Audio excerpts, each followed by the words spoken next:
Sehingga nanti ke depan setiap pendaftaran siswa itu bikin pendandatanganan pernyataan dan dilegis oleh notaris. Saya akan nempatin notaris di setiap sekolah itu nanti dilegis. Legisnya apa? Pernyataan bahwa dia tidak akan mengkriminalisasikan guru apabila ada tindakan hukuman pada anaknya apabila anaknya terbukti bersalah. Jadi itu nanti menjadi dasar bagi para guru untuk melakukan tindakan yang terukur. Wah, ini yang harus segera diperbaiki. Untuk itu pendidikan anak-anaknya agar sabar. Jangan dulu pegang HP, suruh bikin renda, suruh bikin rajut, suruh bikin nenun, suruh nyulam. Itu pendidikannya untuk apa? Membangun kesabaran dan ketangguhan perempuan Sunda. Itu tujuannya. Perempuan Jawa diajarin apa?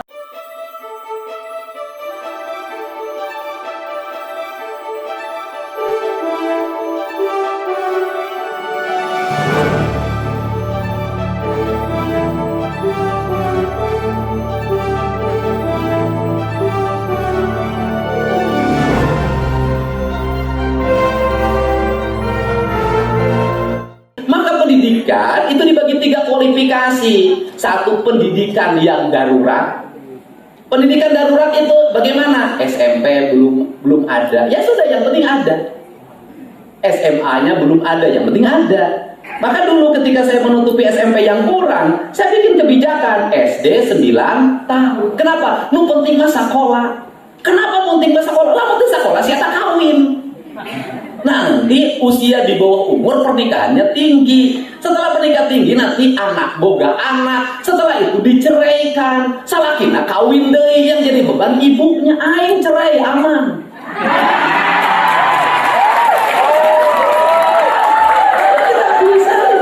Nggak ada problem.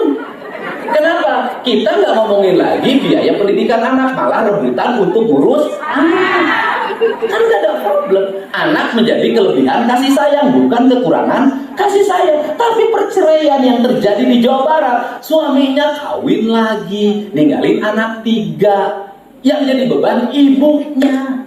Sudah harus ngurus anaknya, kemarin hutang bekas hajat belum terbayar. Saya itu riset Pak, nggak main-main yang begitu. Kemudian dia nginjem ke bank emo, dibayar pakai bank keliling. Alternatif jurus terakhir jadi TKI ke Timur Tengah, itu alternatif. Di sananya gagal, ketemu sama majikannya yang galak, atau tertipu oleh calon tenaga kerja, atau pilihan yang lain jadi, mohon maaf ya, PL. Ya udah, kalau Pak Purwanto CS tahu PL itu apa. Jadi PL di Bandung, ya kan, di Purwakarta, di Batam, di Kalimantan. Loh, saya orang sudah kan tahu saya ini sering dapat telepon, dapat WA, diminta bantuan oleh para janda-janda yang kebetulan nasibnya jelek. Kemudian dia akhirnya sebelumnya jadi simpanan, kemudian ketahuan sama istrinya. Kemudian akhirnya jadi PL di Batam. Di sana dia bikin perjanjian kerja, dia tidak betah, mau balik harus bayar 50 juta. Kan begitu. Kenapa? Kan saya tahu urusannya begini. Saya biasanya, udah tiket pesawatnya saya urus, kamu balik. Gak akan saya sebutin kamu mantan siapa. Aing nyaho tahu usaha. Ini terjadi. Nah, terus kemudian kalau ngomong itu orang mana mayoritas? Orang Sunda. Orang Sundanya klaim keluar apa? Provinsi paling religius, beragamanya kuat, paling kanan, jeung saha iro. Nah, problemnya apa dari orang Sunda ini tentang perempuannya? Kesabaran, panas baran, selalu ingin melawan. Wak agenting bubar rumah tanggana. Itu perilaku orang Sunda, perempuan Sunda. Beda dengan perempuan Jawa. Ini yang harus segera diperbaiki. Untuk itu pendidikan anak-anaknya agar sabar. Jangan dulu pegang HP, suruh bikin renda, suruh bikin rajut, suruh bikin nenun, suruh nyulam. Itu pendidikannya untuk apa? Membangun kesabaran dan ketangguhan perempuan Sunda. Itu tujuannya. Perempuan Jawa diajarin apa? Nenun. Ya. Perempuan Jawa diajarin ngajarin apa? Ngebatik. Angitan. Bayangin.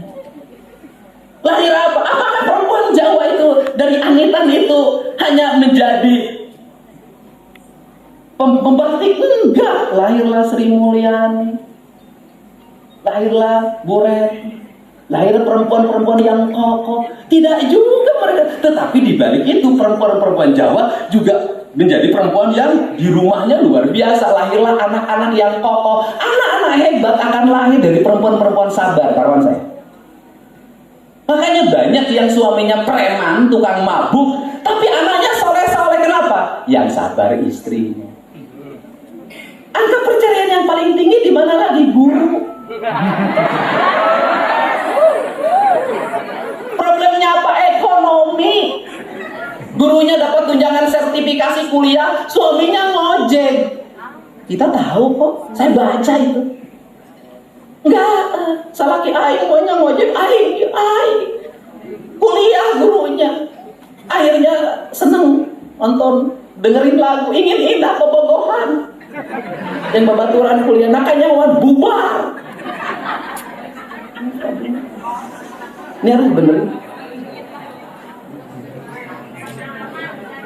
Ya, pengalaman. Makanya saya tuh ngerti seluruh urusan karena ngerti dan mengalami. Nah, untuk itu, maka yang kedua, sekolah yang harus dibangun adalah sekolah yang memiliki standar. Harus standar, harus ada sekolah standarnya. Jangan sekolah yang hanya SMP dilanjutin. Saya punya kebijakan baru ketika jadi gubernur nanti adalah di situ SMA-nya kurang, maka SMP-nya harus 3 tahun. Tambah 3 tahun. Jadi sampai SMP. Nah, saya akan tangan MOU-nya dengan Bupati Wali Kota. Tetapi kita harus nyiapin dulu dong sekolah yang yang sekolah yang menyempurnakan, artinya sekolah yang punya kualifikasi. Yang berikutnya sekolah yang berteknologi harus ada. Sekolah yang dianggap paling hebat itu harus ada. Kenapa? Karena ada gelombang kelas menengah yang lahir di Indonesia, yang anak-anaknya nggak boleh sekolah di sekolah-sekolah yang biasa-biasa saja. TK harus yang mahal, SMP harus yang mahal, SMA harus yang mahal, harus yang mahal. Semakin mahal semakin bergengsi. Anda pemerintah mau diem aja? Punya dong kebijakan, gak apa-apa sekolah ini untuk menampung orang-orang kaya, gak apa-apa, agar duitnya masuk dan itu mensubsidi orang-orang miskin.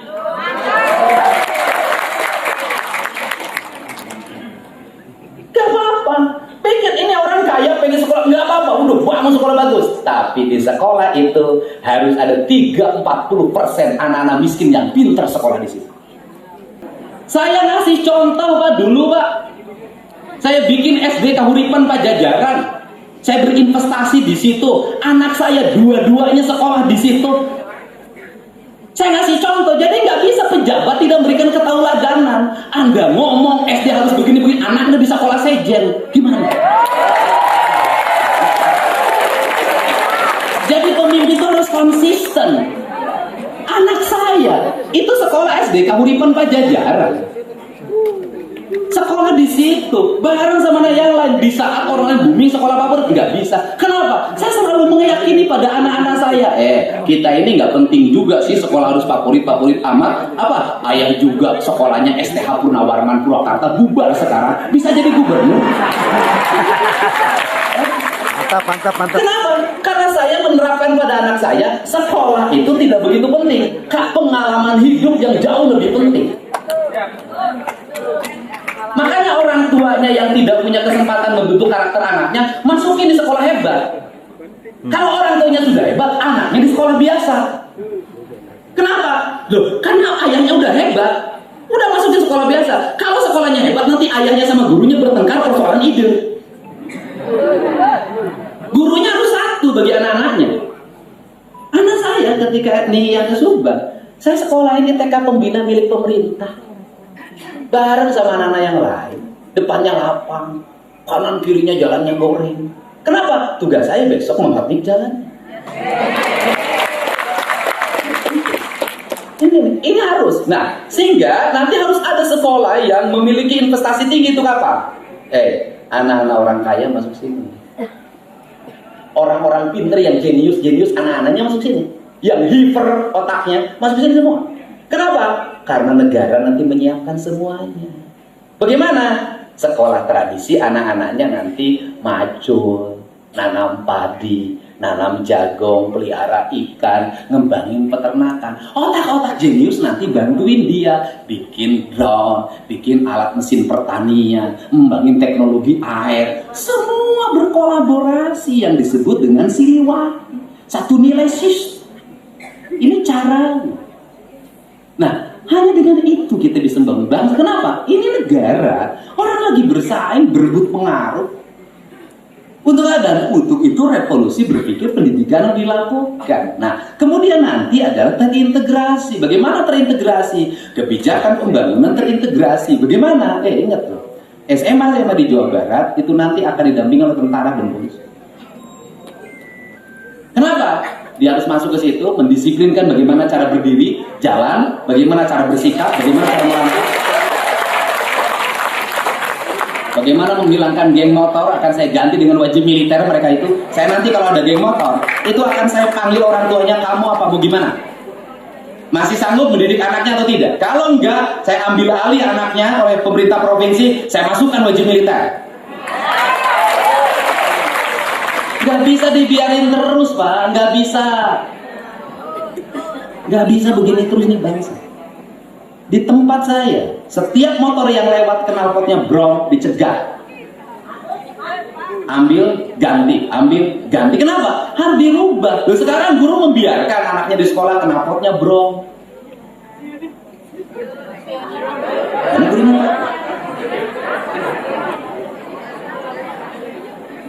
dan nanti nggak usah takut karena ada gubernur di situ. Kenapa?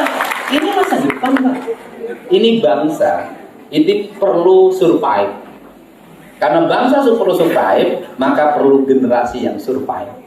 Generasi yang survive adalah generasi yang teruji. Generasi yang bisa menginternalisasi seluruh pengalaman hidupnya. Karena seluruh pengalaman hidupnya, maka masa depan harus dibaca. Bagaimana membaca masa depan? 150 tahun ke depan, Purwakarta, Karawang, Bekasi itu akan apa? Berapa mesin industri akan datang? Industrinya jenisnya apa? Kebutuhan lapangan kerjanya apa? Teknologi digitalnya apa? Kebutuhan energinya berapa? Kecukupan airnya berapa? Air di Jatiluhur masih cukup enggak? Sumber airnya bagaimana? Aliran airnya bagaimana? Tingkat polusinya apa? Solusinya apa? Lancar. Jangan orang anggap saya dulu tradisi diikat, boleh. Saya nggak tahu ya. Golek itu mengajarkan kecerdasan luar biasa. Bagaimana di wayang ada tokoh Gatot Gajah. Gatot Gajah itu cermin dari pesawat tempur. Dia adalah dibangun dari komponen baja. Telinganya walaupun di atas mampu mendengar kejadian di bumi. Itu kan pesawat tempur Amerika. Bagaimana ada Oganovian, Bathara Kresna, dia itu bisa membaca masa depan. Bagaimana leluhur kita dulu, itu cerdas. Dia bisa melihat apa yang terjadi.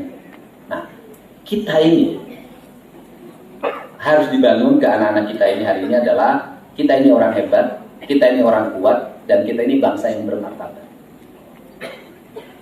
Karena negara kita ini kaya, negara kita ini luar biasa, sehingga orang lain datang ke sini.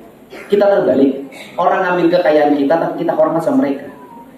Kita ini negeri terbalik. Orang Belanda dulu kaya dari kita, Inggris kaya sebagian dari kita. Negara lain banyak yang kaya dari kita. Sudah ngambil duit dari kita, tapi kita hormat sama dia. Terbalik. Tapi kita punya duit belanja ke luar negeri, takutnya luar biasa. Udah kita pergi ke luar negeri belanja, kita belum tentu dihargai. Kita udah pergi ke luar negeri, bawa duit mau belanja. Di tempat pemeriksaan paspor saja, melihat wajah kita, mereka tidak menghargai. Piknik di Indonesia, kita tidak dihargai. Untuk itu, kenapa? Bangun kepercayaan diri. Mereka tanpa kita nggak ada apa-apa.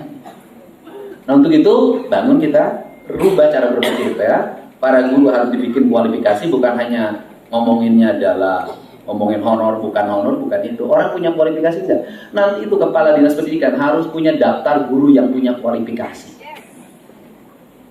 Guru yang punya kualifikasi ini dikasih tambahan stimulus. Saya akan berikan tambahan stimulus bagi guru-guru yang punya kualifikasi. Di Jawa Barat ini nggak usah perlu banyak. Saya hanya memerlukan 10.000 orang dalam setiap tahun jadi orang-orang hebat. Nggak usah banyak. Satu kabupaten cukup 500 atau 100 itu jadi penggerak. Ini harus. Dan saya akan berikan stimulus bagi anak-anak Jawa Barat yang punya produksi. Dia punya kambing, itu punya produksi. Dia punya ayam, dia punya produksi. Dia bisa bikin teknologi. Dia bisa melahirkan robot. Saya akan subsidi orang anak-anak itu. Kenapa? Anak-anak hebat harus dilindungi. Dan dorong dia untuk tetap di luar negeri dan belajar di studi luar negerinya, dibikin kontrak untuk balik lagi. Kenapa? Ingat, orang Barat itu pintar. Seluruh anak di dunia suruh sekolah di Amerika, suruh sekolah di Jerman. Yang pintar-pintarnya tidak boleh pulang. Yang pintar-pintarnya tidak boleh. Habibie dulu tidak boleh pulang karena idealisme terhadap Indonesia, dia pulang. Tetapi setelah di Indonesia diolok-olok, dan orang Indonesia itu selalu mengolok-olok terhadap orang yang punya visi dan selalu memuja-muja kepada orang yang tidak punya visi. Jangan tuker-tuker urusan visi dan semangat kebangsaan dengan politik, karena politik akan sifatnya siapapun yang sama pilihan politiknya maka dia teman, yang beda dia musuh. Saya tidak mau itu. Saya ingin selalu objektif. Maka setiap saya memimpin, tidak pernah saya merubah warna pemerintah menjadi warna partai. Saya tidak pernah. Kapan ketika saya menjadi bupati, pernahkah Anda lihat di samping kiri saya pengurus partai? Tidak. Samping kiri saya selalu birokrasi. Tim sukses hanya mengantarkan sampai menang. Setelah itu dia kembali ke tempatnya. Nggak usah ikut sukses di pemerintah daerah. Bahaya kalau tim sukses ingin masuk ke gedung negara. Nggak bisa. Kenapa? Dia harus kembali. Karena judulnya juga relawan. Dia rela berkorban. Untuk apa? Dalam dirinya, nggak apa-apa kan dia mimpin, nggak apa-apa Om Jen mimpin. Tetapi visi Purwakarta istimewa dan Jawa Timur terwujud. Saya kembali menjadi petani, menjadi nelayan, menjadi buruh. Yang penting, perhatikan kesejahteraan kami. Itu bukan mengirim proposal. Akhirnya selama 10 tahun hidup dari proposal. Enggak boleh, ya.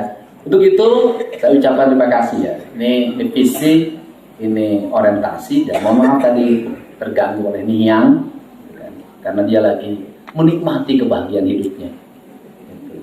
Nah, untuk itu para guru rubah pikiran dan nggak usah ragu belajar dari guru dulu. Guru dulu tuh nggak pinter-pinter amat, sekolahnya juga cuma SGB, bahkan SD, bahkan SPG. Tapi bisa mengajarkan Dr. Purwan. Jadi saya ngajak pada seluruh pejabat, kasihlah tauladan, konsistensi. Jadi apa yang diucapkan harus dilakukan. Orang paling enak dalam hidup, apa yang diucapkan itu yang dilakukan. Itu paling enak. Dan paling gak enak apa yang diucapkan tidak dilakukan. Makanya saya ngomong selalu dari hati. Saya ikut debat di Pilgo, apapun saya nggak pernah punya catatan. Mimpin rapat DPR, apapun saya enggak. Saya hanya menyampaikan hati saya dan pikiran saya, yang itu saya peroleh dari pengalaman hidup saya yang panjang. Dari mulai tukang alas suluh, tukang angon domba, kemudian tukang ojek, tukang foto keliling, tukang cetak foto, jadi buruh pabrik, jadi aktivis buruh, kerja di balai latihan kerja luar negeri, jadi tukang beras. Saya ngalamin semuanya. Nah, itu ini yang saya lakukan. Dan terakhir, memimpinlah dengan hati. Karena kalau memimpin dengan hati, maka bangunan yang dibangun itu bukan hanya tembok, tapi dia adalah bangunan hidup yang ada ruhnya. Dan saya titip pesan, Purwakarta segera berbenah menyambut pemimpin baru. Dan itu tiang-tiang lampu yang sudah mulai kusam tolong dicat.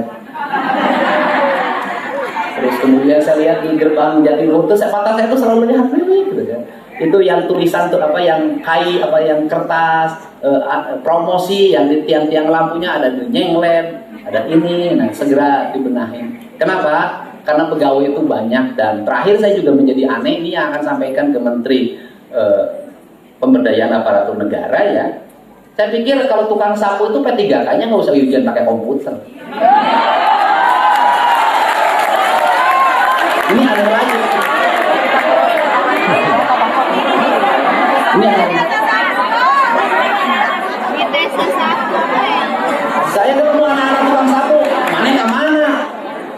ujian itu Pak P3K liur aja Pak kunaon kan biasanya nyekal sabu abdi kudu nyekal komputer aja. Coba ini diperlukan pemimpin out of the box. Apakah tukang sasapu, supir truk, tukang manggul sampah, kemudian ketika P3K-nya pakai komputer, kemudian besoknya jadi nyapuna jadi pakai komputer nanti? Harusnya spesifikasi. Salah satu kelemahan birokrasi Indonesia, semua orang menjadi ahli administrasi. Padahal yang diperlukan itu produksi. Ini saya, ya udah kalau tukang sapu, ya di tesnya nyapu. Tukang masak di tesnya masak. Tukang babat rumput di tesnya babat rumput. Dan tukang sapu nggak usah pakai ijazah, nggak lulus SD pun nggak apa-apa, karena yang dibutuhkan nyapunya. Karena apa? Karena udah lulus SD nyapunya lebih rajin dibanding lulus SMA taruhan lain.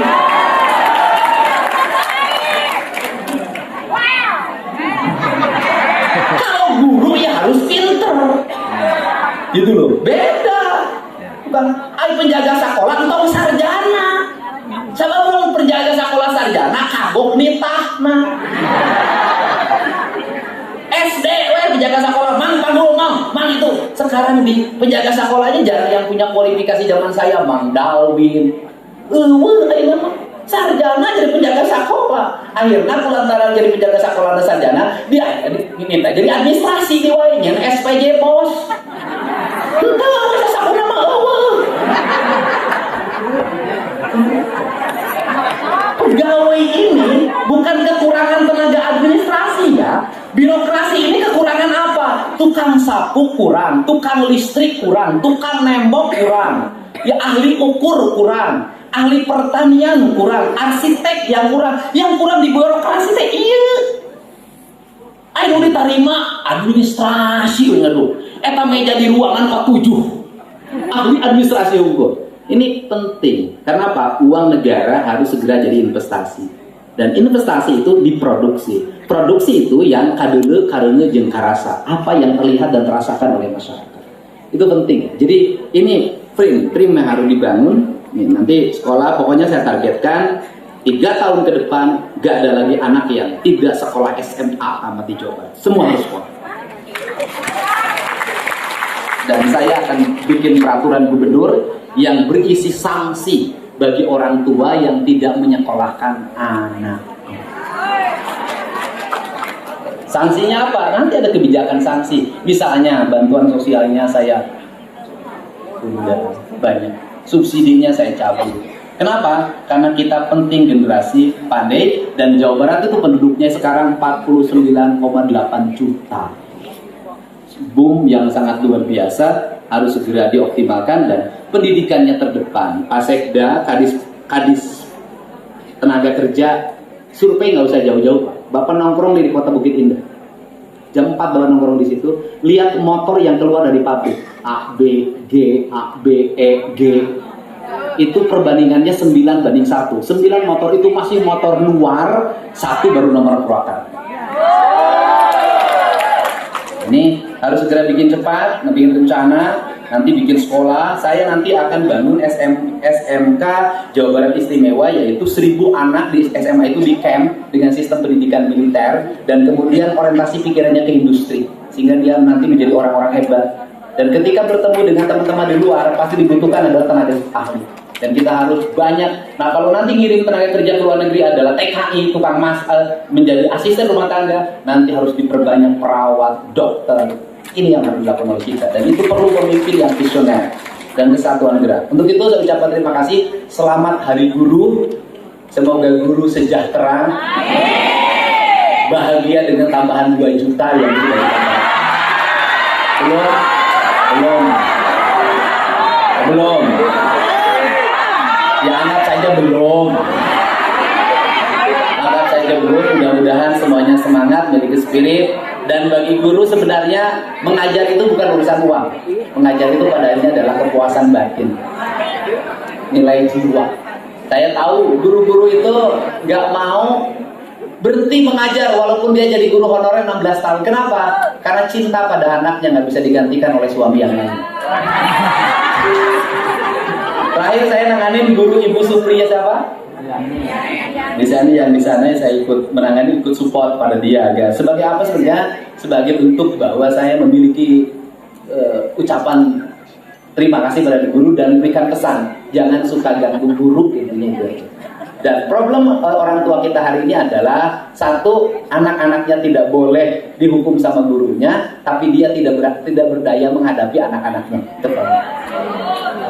Sehingga nanti ke depan setiap pendaftaran siswa itu bikin pendandatanganan pernyataan dan dileges oleh notaris. Saya akan nempatin notaris di setiap sekolah itu nanti dileges. Legesnya apa? Pernyataan bahwa dia tidak akan mengkriminalisasikan guru apabila ada tindakan hukuman pada anaknya apabila anaknya terbukti bersalah.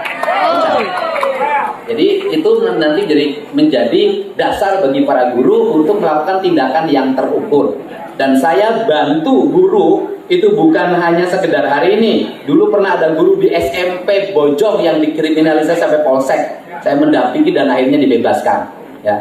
Dan Purwakarta beruntung ya, tidak pernah ada kriminalisasi guru. Dan untuk itu saya ucapkan terima kasih, nitip muridnya, didik untuk masa depannya. Insya Allah pola pendidikan yang di Purwakarta dulu berjalan nanti akan diterapkan di seluruh Jawa Barat, dan saya akan mulai dari Purwakarta mengembalikan sistem pendidikan yang dulu saya rancang, yang dikagumi oleh banyak orang, tapi selama 5 tahun dihentikan. Mudah-mudahan kabupatinya bersepakat. Ya, saya tidak akan langsung memperlakukan bagi seluruh daerah. Saya mau tanya kepala daerahnya, Anda mau nggak kerjasama begini? Anda mau nggak? Anda mau nggak? Anda mau nggak? Saya tidak akan pergub untuk Jawa Barat nggak. Saya akan nanya ke nanti satu visi nggak saya dengan bupatinya. Kalau satu visi akan saya terapkan bersama. Jadi belum tentu di Jawa Barat berlaku semua kalau kepala daerahnya berkeberatan. Ya. Nah nanti kalau ada satu daerah yang mengalami kemajuan, anak-anaknya tidak ada geng motor, rapi, tertib. Nah, karena saya dengar kemarin dapat berita juga kan, anak SMP ke sekolahnya bawa minuman. Kenapa? Karena pemimpinnya tidak rajin kayak saya dulu. Bongkar, gebruskan. Pola itu memang pola sporadis yang sebenarnya tidak baik. Tetapi ya karena darurat yang dilakukan. Dulu kan, saya menemukan itu yang tukang minum di Subang itu anak SMP Bojong itu. Karena di Subang waktu di Purwakarta nggak ada, larilah ke Subang. Nah sehingga pemeriksaan anak-anak di sekolah seminggu sekali, periksa giginya, dia merokok atau tidak, minuman harus terus. Tidak sama. Jadi ini harus dirubah. Kita jangan asik pada pikiran kita lupakan anak-anak kita. Ya. Saya ucapkan terima kasih Bu. Salam buat keluarganya. Salam buat suaminya yang masih punya suami. Yang tidak punya suami, Anda punya harapan baru. Karena hari ini banyak gubernur yang muda. Atur nuhun, mudah-mudahan guru tetap menjadi sosok yang ditunggu dan ditiru. Assalamualaikum warahmatullahi wabarakatuh. Sampai terpujilah wahai Ibu Bapak Guru, namamu akan selalu hidup dalam sanubariku. Semua baktimu akan mungkin di dalam hati.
berdiri di tempatnya masing-masing. Kita melakukan sesi foto bersama terlebih dahulu bersama Gubernur terpilih Jawa Barat. Tangan jempol yang seluruhnya. Siapa kita? Siapa kita?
Dinas Pendidikan agar bisa berkenan hadiah kepada Baiklah, hadirin kita lanjutkan dengan pengumuman kejuaraan dari lomba liwat yang dilaksanakan di Hari Guru Nasional 2024 Kabupaten Purwakarta.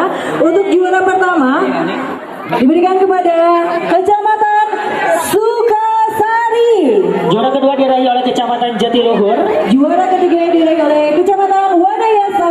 Dan selanjutnya juara keempat diraih oleh Kecamatan Bogor Sari. Lanjut pada kategori berikutnya, ini adalah lomba bakpia. Juara pertama itu dari Kecamatan Cangparan. Juara kedua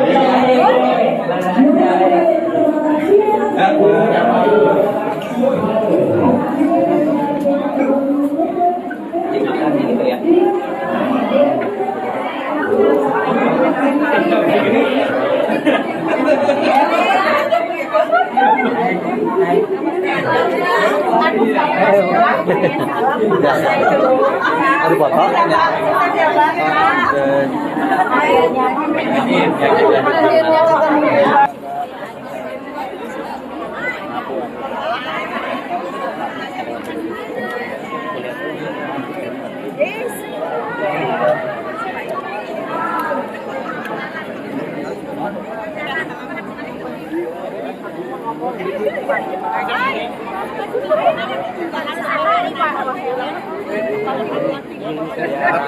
Gitu.